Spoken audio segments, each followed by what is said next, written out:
Greetings, ladies and gentlemen. Today I'll be narrating The Life of a Teenage Hellworlder, Chapter 2, Remastered, written by none other than myself and /zombie redditor 9188. Let us begin. The lunch bell rang and all the students headed towards the cafeteria. Once Thomas entered the cafeteria, he saw two serving stations, one for carnivores and a much bigger one for herbivores.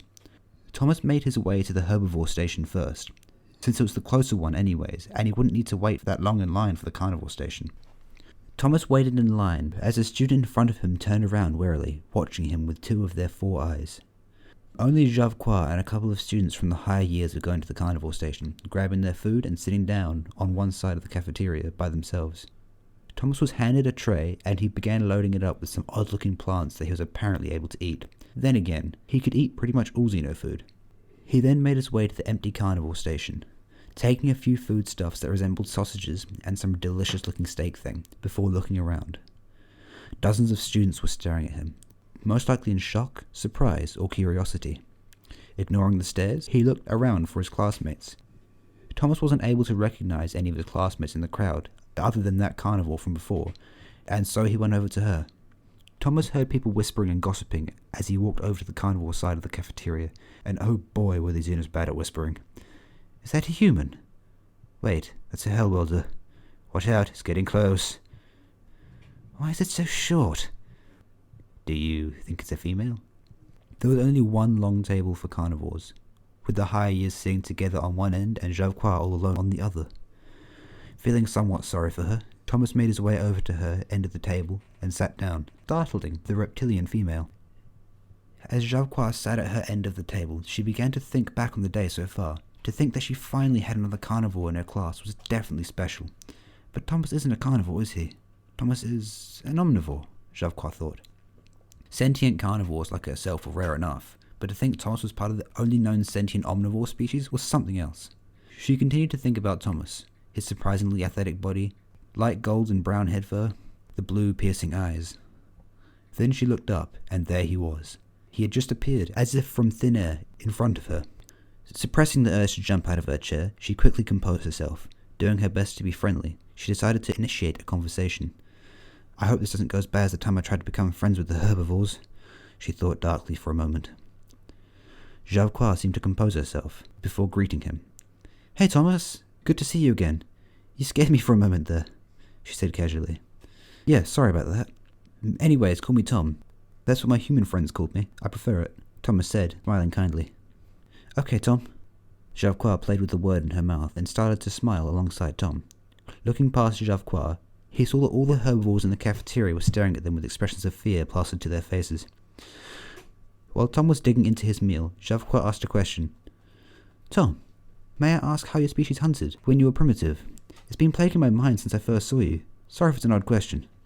Tom found it cute and Javquois was embarrassed, before answering. Humans use something called persistence hunting. We'd constantly chase our prey till it collapsed from exhaustion, he replied, looking at Javquois' shocked face. You would be great at long-distance sports then, Javquois said slowly, and Thomas nodded. I guess you could say that, Thomas said wryly, as the two finished the last of their meal.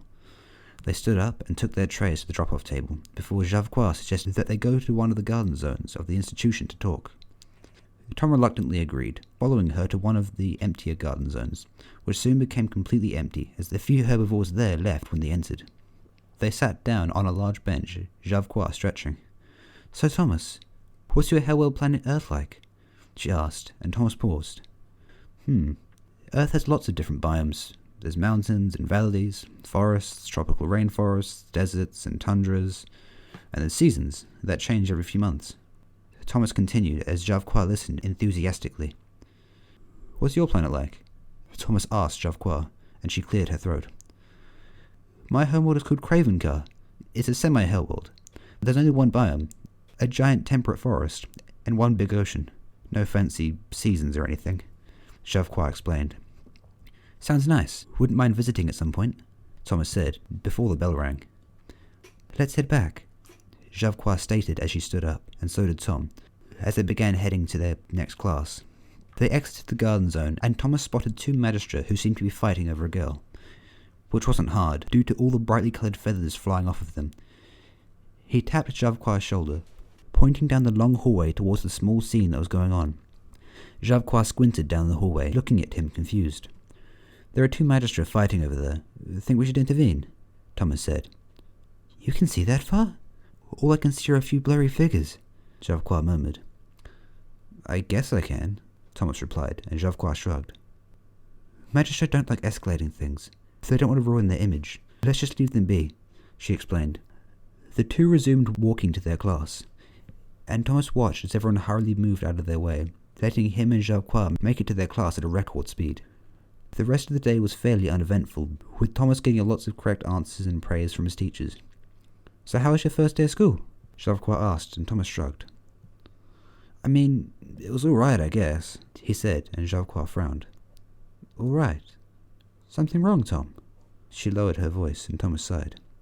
"But I guess I'm not used to having people be scared of me," he admitted, and Javquois put a scaly hand on his back. "Yeah, it hurt for me too, when I was younger. But at least we have each other, right?" Thomas looked up at Javquois, who had a hopeful look on her face.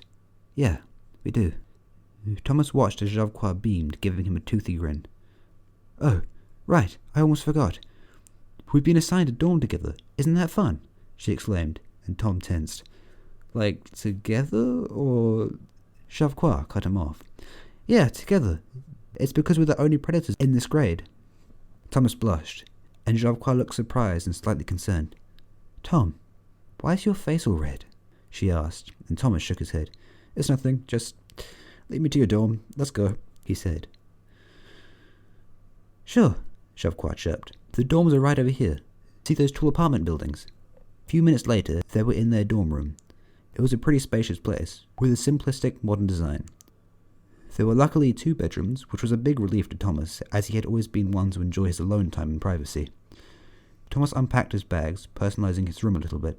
A few posters here, a few books there, and some exercise mats and dumbbells on the floor. Javquois had already decorated the whole dorm to her liking, since she wasn't expecting a dorm mate. Luckily, she had good taste, changing the white furniture and walls to natural earth tones via the room settings, along with placing various potted plants here and there. Time passed by quickly, as he and Javquois finished their homework together before ordering food from the school. Javquois began to eat something that looked kind of like a ham, only much stringier and darker, along with some weird sauce that smelt faintly of blood. Thomas began eating his own meal, which he had put together carefully, trying to be healthy. Some greens, something that resembled flatbread, and a big fish. Nothing too special. Every now and then he would catch Javquois taking glances in his direction, mainly aimed towards his food, but on occasion she would stare at him directly, most likely when she thought he wasn't paying attention. After they had finished their food, Tom realized they still had loads of free time before they had to go to bed.